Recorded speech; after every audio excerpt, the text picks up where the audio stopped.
The Word of God is alive and powerful, sharper than any two-edged sword, piercing even to the dividing asunder of the soul and the spirit, and of the joints and the marrow, and is a critic of the thoughts and intents of the heart.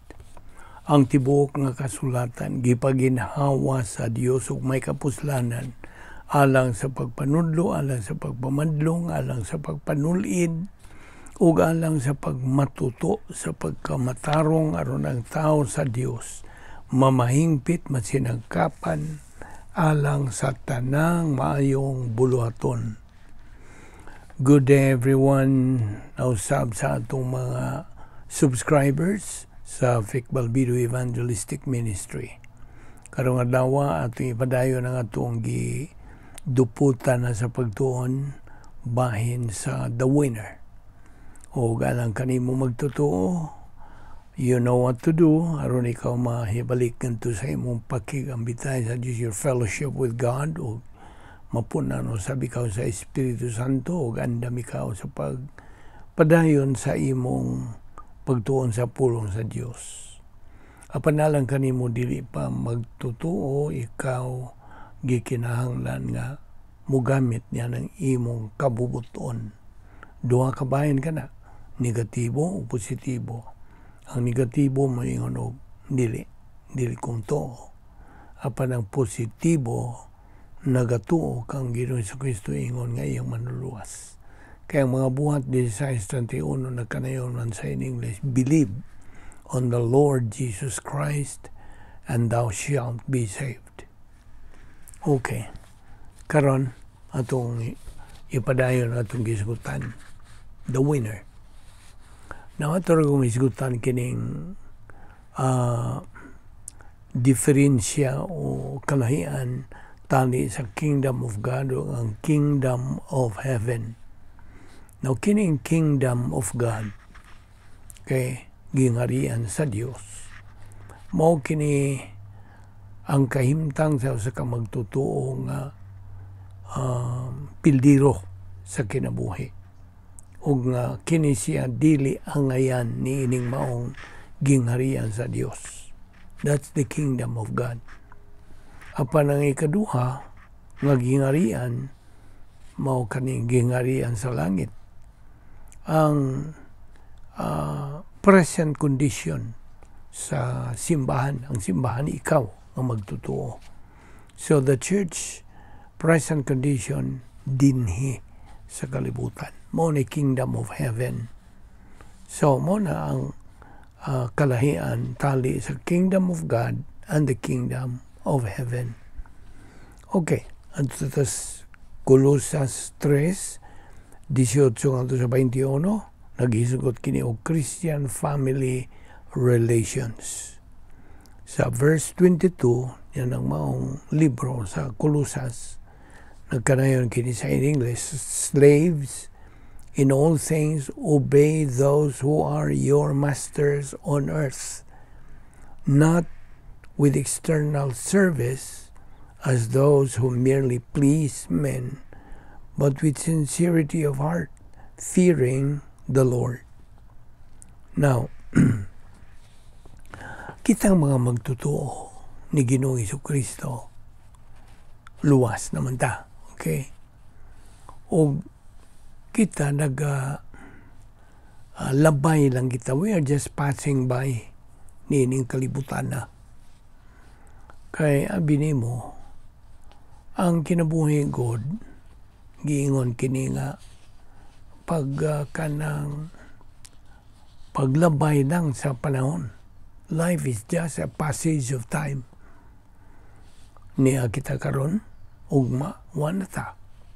We are here today, gone tomorrow. So kini nga tong kinabuhi karon, the present life, dili ni dayon, lumalabay lang, temporary. Ang permanente mo ang langit. Okay? So, kita wag sa ini so mga sojourners lang, travelers, nining kalibutan na. O gingon ng mga Kristohanon, we can make a pulpit out of our own circumstances in life. Now, ako naman igihatag nga ehemplo dihay kanang higala sa pamilya, family friend namo nga gi-diagnose sa doktor to have a breast cancer. Okay? So, ang iyang doktor gave her some tips to follow. Aron iya sa tuyo nga at least murag ma-extended pa ang iyang kinabuhi. Ang panangatong higala, mitubag man lang sa doktor, well, doc, anyway, we will all die. Mamatay man gyud ang tao. So, ang doktor, may nangutana sa atong higala sa panimalay, can you introduce me to your mom? So, nangutana siya nga naman, Doc, tungod kay buot kong masayod, mangutana ko si ibong mama, how did she train you? So, mo na gitawag og you make a pulpit out of your circumstance in life. Now, kita ko mga magtotoo, doon na tayo duha ka komisyon bestowed by the Holy Spirit. Unsa maning duha ka mga komisyon? That of an ambassador, mga embahador ta, o that of a priest. Okay? Iba naman kayo unsay function sa ambasador. Magtuon na siya bahin sa mga kultura, mga tradisyon, mga characteristics sa usa ka nasod. Okay? Aron siya kanang moadto niya ng maong nasod apan siya embahador sa nasod nga iyang gigikanan. So he is the ambassador of his country ngadto sa uban nga nasod. Ambassador. Mao na kitang mga magtotoo. We are like ambassadors. O ngay kaduha nga commission mao nang ingon as a priest. Unsa may function sa priest. Nagarepresentar siya sa unsa iyang kaugalingon o apil ang kongregasyon ngadto sa Dios. That is his function as a priest. Now, anto tas Colosas 3:23. 24 ngayon. Lukso rin sa versikulo 24. Knowing that from the Lord you will receive the reward of the inheritance. It is the Lord Christ whom you serve. Kining Lord, He is Master. Agalon. So, bisag unsay atong buhaton ni ining kinabuhi, kinahanglang buhaton nato as unto the Lord. O sayo na ta nga kita mga magtotoo are on full-time Christian service. Bisag unsay atong ibuhat, full-time Christian service ka na. Nabata sa simbahan, nabata sa ministry, o unsa nga mga buluhaton agig alagad ngadto sa Dios. Kini full-time nato, full-time Christian service. Philippians 2:13-14 says, for it is God who is at work in you, both to will and to work for His good pleasure. Now, so ayaw kalimti ka itong Colosas 3:23. Whatsoever you do, work heartily as unto the Lord, and not unto men. Verse 24, knowing that from the Lord you shall receive the recompense of the inheritance, ye serve the Lord Christ. Verse 25, for he that doeth wrong shall receive again for the wrong that he hath done, and there is no respect of persons. Now, kinahanglan atong hinumduman kanunay nga ang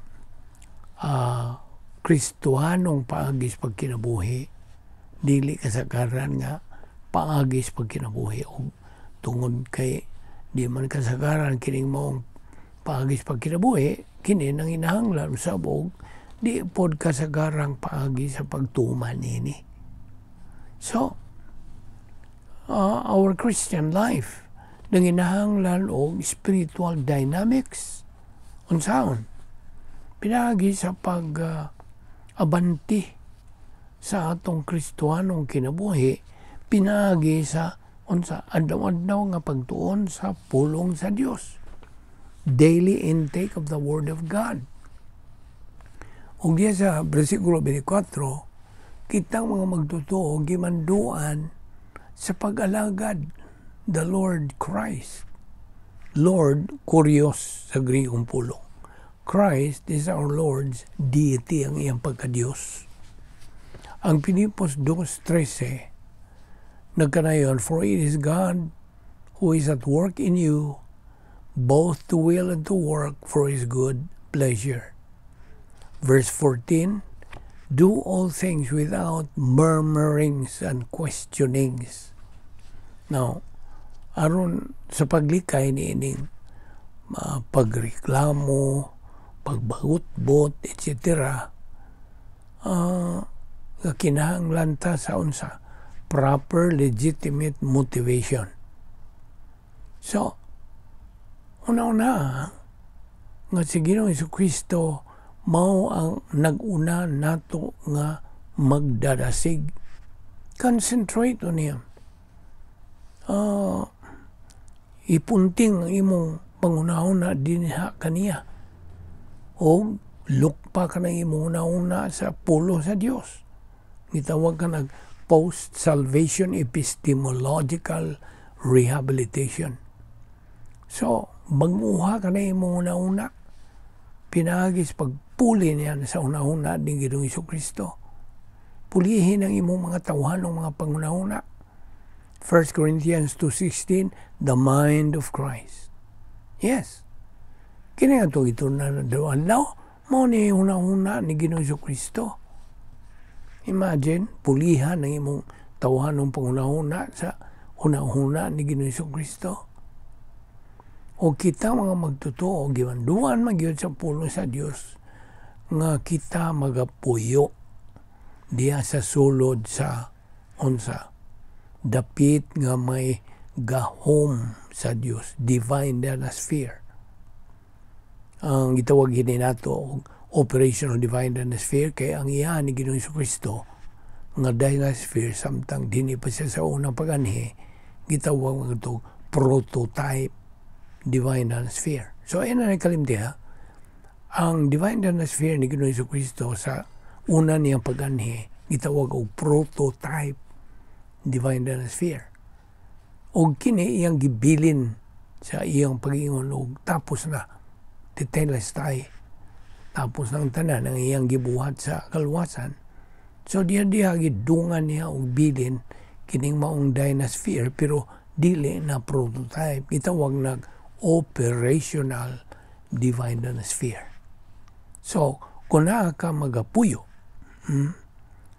the moment you reside in there, wala gyud kay sala nga nagpabilin diya si mong kalag. No unconfessed sin. That's why ana ka diha. O naa ka sa imong pakigamitay sa Espiritu Santo. O nagkatuman ka sa protokol nga plano sa Diyos sa imong kinabuhi. Nagkasabot ka ba? So, gawas pa, gimanduan kita sa paggamit sa napulo ka mga paagis pagsulbad o mga sudan 10 problem-solving devices. Isangkap ni sa Diyos ka na ito mga magtotoo. Ingon nga mga magtotoo, we should relate our life so diha sa dapit nga may gahom, power sphere, operational divine dynasty. Aron kita makatuman, we can execute the spiritual life.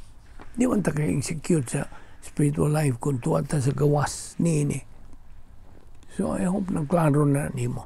No, by the way, kita mga magtotoo, gatubang kita o gitawag og law of volitional responsibility.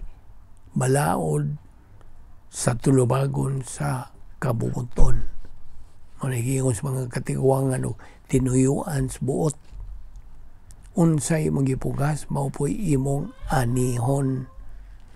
Ingon nga mga magtotoo, kinahanglan na sil-sil na gyud nato sa atong panumduman nga sa matag sayop nga atong mabuhat sa kinabuhi, it is the Supreme Court of Heaven who will deal with it. Naklaro nimo? Wala laing mo handle o mo deal with it, gawas lamang sa Supreme Court of Heaven. Labang hukmanan dito sa langit. So, I hope na sil-sil po na nimo diha sa imong alimpatakan. For every wrong we commit in life, mo na magmatngon yung takanunay nga di tama sipyat sa itong Kristohanong pagkinabuhi, that we avoid committing wrong sayop ng mga binuhatan sa kinabuhi. So, a believer should know what motivates him in his Christian life. Kinahanglan masayon ta mahibaw tag unsa gyud nagadasig nato sa atong Kristohanong kinabuhi. Karon ang tanan ko nimo. Ikaw nga nagpaminaw nini nga itong pagtuon, unsa man gyud nagadasig nimo? Tubag? Kinahanglan ang magadasig mao ang anaa na diha sulod sa imong kalag. It should be what is now resident in your soul. Ug unsa maning butanga nga naa na diha sa imong kalag, Bible doctrine, pulong sa Dios. Okay? Ato ni padayon ugma. I think we can finish this study by our next session. Amahan na mong langit nun, salamat ni ining grasya nga mong gipahimuslan, pagtuon sa imong balaang pulong. Matamis kining gayon. We consider this the most important time we can be in fellowship with you and with your word. Salamat ni ining among ipahimuslan nga higayon, uban kanimog sa imong mga pulong. Ubos kini sa Vic Malbido Evangelistic Ministry. Dala kami ugma din ni repita ron kami makapadayon ni ining among espirituhanong pagbuylo aron kami magakabuot ngayon sa among tumong nga mao ang capacity stage sa kinabuhi. Kining tanan among ipasalamatan sa ngalan ni Ginoong Hesukristo. Amen.